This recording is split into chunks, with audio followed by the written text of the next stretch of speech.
Здраво на сите и добре дојдовте на мојот канал. Во ова видео ќе зборувам и ќе дадам едно кратко видување за романот Краткиот чудесен живот на Оскар Вао од Джуно Диас.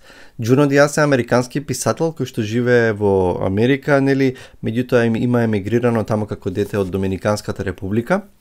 Доминиканската република е важна затоа што затоа што голем дел од действието на овој роман се случува и во Доминиканската република и во Америка, значи наизменично.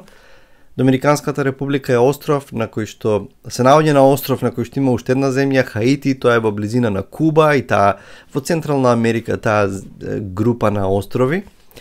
И што е интересно за овој роман? Всушност да кажам најпрво дека овај издание е од 2014 година, во издание на македонски е на Арс Ламина и превод од англиски Владимир Ристевски. Ова е прв роман кој што Джуно Диас го има напишано, во 2007 година го објавил, а во 2008 ја добива Полицеровата награда за литература. Мислам, Полицеровата награда се доделува за повеќе области, меѓутоа за роман ја добил таа награда во 2008 година. Тоа е едно нешто, значи многу луѓе го читав коментари, многу луѓе го сакаат овој роман, се воодушевени, дури имало група писатели, имало некаква анкета, сметаат дека е на број 1 дошол како најдобар роман во првата деценија од 20 век во Америка. Од друга страна, некои луѓе сметаат не го сакаат, е она баш на англиски love-hate relationship, некои го сакаат, некои го мразат овој роман. Како и да ќе ви кажам нешто сам за романот и некои мои мисли како јас го доживеав овој роман. Нешто што е необично, што е поразлично кај овој роман, од доста романи што ги прочитав во последно време, или што се популарни во последно време, е јазикот и нараторот, нарацијата. Јазикот е, значи самиот Джуно Диас има на крајот на романот поместено околу 30 и нешто фусноти, кои најголем дел од тие фусноти се поврзани со историски факти во однос на Доминиканската република и нешта што се случуваат во врска со нели тамошниот диктатор и некои такви ликови. Од друга страна, романот е полн со многу цели реченици има и зборови на шпански и има многу референци на научна фантастика, на sci-fi книги, ликови, Avengers, не знам, Dungeons and Dragons, значи видеоигри, фигури, значи од цел тој свет на Марвел и така натаму.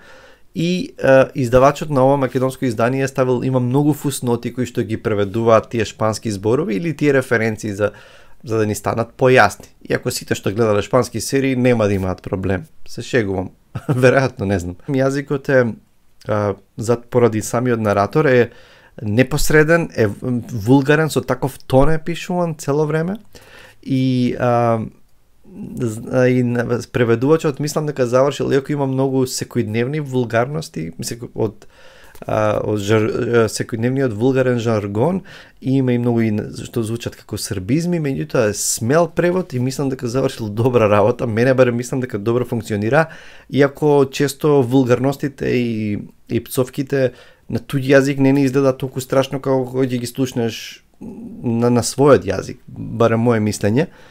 И така што тоа се забележува уште од самиот старт. Значи нараторот, нарацијата, тонот на раскажувањето, јазикот се на многу често и вулгарни и секојдневни, со секојдневен јазик, и кога ќе се навикнете на тоа, после се следи романот многу фино.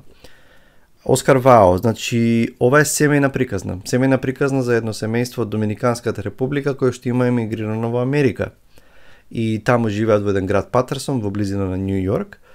Главниот лик Оскар Вао е момче кој што уште од мал е таков буцко и како што расте, значи има голема килажа и станува срамежлив и се затвара во својот свет на, тука е преведен тој како е опишан како гето бубалица, или претпоставувам дека е преведено од англискиот збор гето nerd како некој, ние го користиме зборот бубалица, меѓутоа тоа и се однесува и на луѓе кои што се внесени во некоја субкултура, да речеме, и го гледаме него кој што е обземен со романи од научна фантастика, значи игрици, Dungeons and Dragons и секакви, и цело време пишува своји романи, непрестано пополнува тетратки.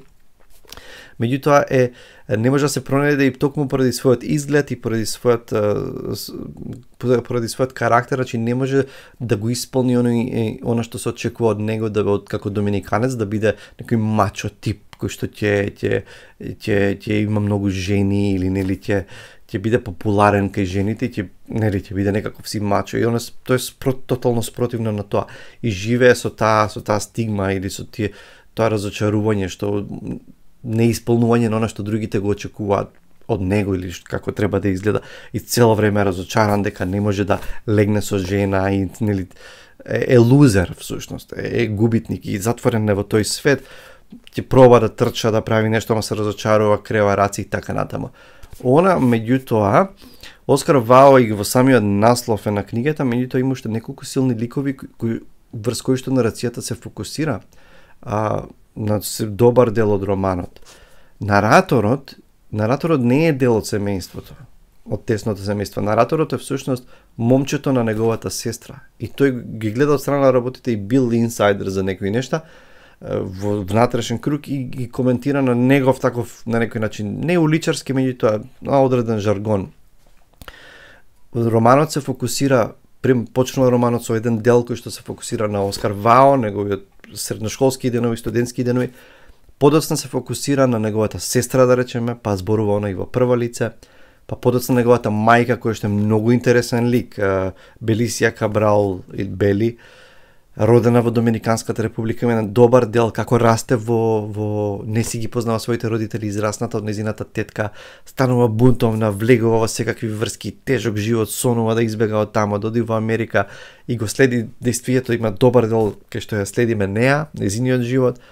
Подоцна се префрла повторно во Америка, се фокусира на Оскар, па повторно се враќа, па сега зборува еден дел историјата на незините родители кои што не ги знае, познат брачен пар, познати од, не знам, средна висока класа доктори, па нивната историја, па повторно се враќа во сегашноста, во 80-90-тите години, тука негде завршува романот. Значи семејна историја, меѓутоа раскажана на многу необичен начин. Значи не е нека мелодраматична, трагична, хронолошка историја на едно семејство, туку е јазикот на баш разигран, баш вулгарен, дрзок, има многу хумор, многу референции. Меѓутоа, ако она што е интересно е што ако погледнеме малку подлабоко и покрај цел тој хумор и сета таа врева во начинот, нели, и тоа е сепак и одредена карактеристика на доминиканците, како народ, како латино луѓе, тој темперамент, сепак ќе можеме да забележиме болката, неуспесите, неисполнетите соништа, страдањата, физичките страдања на ова семејство, на луѓето од ова семејство. Уште на самиот почеток зборува како во тема изборува Диаз за фукуто или фуку, тоа е одредена клетва.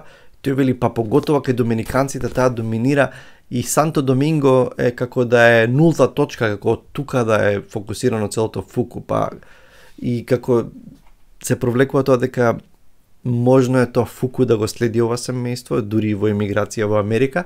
Од друга страна го имаме Зафа како некаков си благослов, некаква контратежа на тоа фуку. Значи тоа е приказната за тоа семејство и Оскар Вао како главен лик.